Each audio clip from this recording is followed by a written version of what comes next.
नमस्कार दर्शक बंधु आपण देखुंट ओडीबी 24 न्यूज। सारा देश में पुणी थे पाणीपाग एक बड़ धरणर परिवर्तन होगा जाऊँगी। केउठी प्रबल गरम तो केउठी आकाशरू बर्षि बनिया आउ केउठी वज्रपात सहित झड़ वर्षा होबार संभावना रही अछि। तेबे भारतीय पाणीपाग विभाग पक्षर आगामी 48 घंटा एक बड़ चेतावनी जारी करा जाय अछि।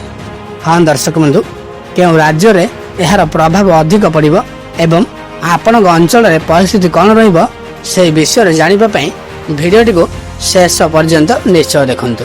दर्शक बंधु, वर्तमान प्रबल गर्म एवं ग्रीष्म प्रभाव परिस्थिति लागी रही अछि।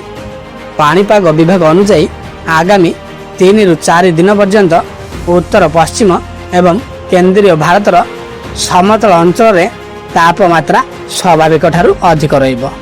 तेणु घर बाहर समय रे सतर्क रहिबाकू परामर्श दिया जाउछि।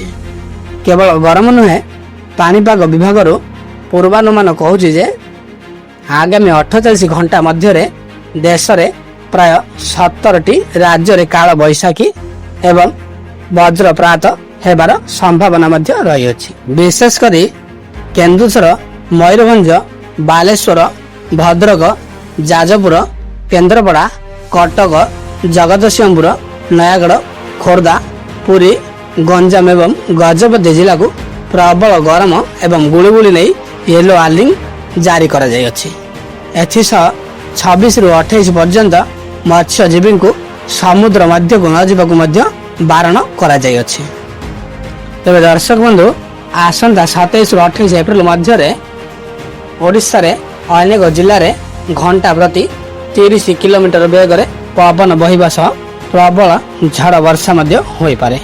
खाली सेतिक नुहे, अनेक अंचल रे कुआ पत्थर मध्य वर्षा हेबाकु नै सतर्कता जारी मध्य करा जाय अछि।